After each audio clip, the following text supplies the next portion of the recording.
All right, welcome to Bonehead Weekly Fun Size. Today, Edition. does it have to be? Why is it edition? It's not like it's the new edition. It's not like it's the old edition.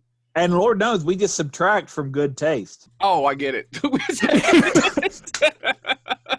Our topic today is the best family horror films out there for yourself, or Halloween movies that you can watch during Halloween with your family. Yeah, so Joe, why don't you go first, bud? Why do I have to go first? All right, I'm going to go first simply because this is my favorite one. This is it. This is the one I watch every year. It's The Legend of Sleepy Hollow, Disney's Not Legend of Sleepy Hollow. For you all that don't really know or haven't paid much attention, it actually came out, in 19, and I completely screwed that up, 49. It was The Wind in the Willows and The Legend of Sleepy Hollow. It was a combination of those two movies when it came out.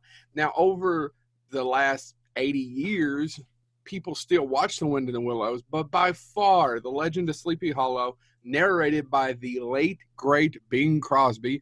I was about to say, it's got that great narrator. And it's got one of the greatest narrators of all time, who may have beat his children with some oranges, but that's beside the point. Sweet Valencia oranges. Google it.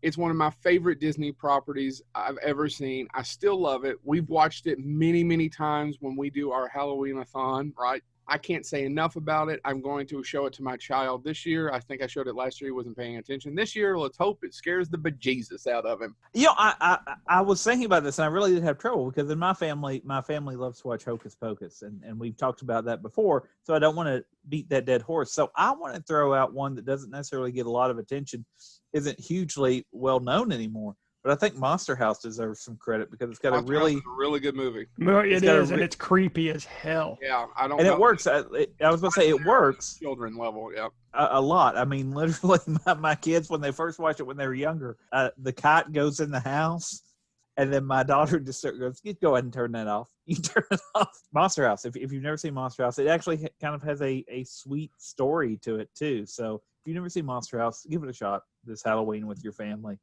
Or by yourself. I don't judge. And I'm going to cheat and do two because there's two that I struggled with. So the first one, let's go along with that house theme. I want to talk about Eli Roth's best movie, A House with a Clock in Its Walls. If you haven't seen it, it is a superb children's Halloween film. Jack Black is amazing in it. So is Kate Blanchett.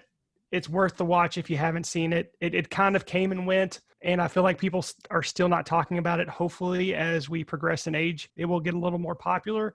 And then my second pick, I always mention this one because it is one of those sleeper movies I got by. I'm a huge fan of Tim Burton, so I have to mention Frankenweenie. It is by far one of my favorite of his films, and also stop motion in general. It's about a kid who reanimates his dog, who he misses dearly, and it is a pretty heartwarming story, and there's a lot of great monster effects in it. So if you haven't seen either A House with the Clock on Its Walls or Frankenweenie, check them out. Really quick, House with the Clock on Its Walls is more entertaining than Frankenweenie. Yes. It's a more artistic film. My kid calls it the Pumpkin Movie. Really enjoyed it. He wasn't even 3 yet. Well, that has been Bonehead Weekly Fun Size. Tune in next week for something else. Yeah, probably. Blah, blah, blah. And by the way, if you want to talk about oranges, Joe mentioned oranges. For our few listeners, Google Cesar Romero and oranges. You will be pleasantly surprised. Oh, I think I'll do that now.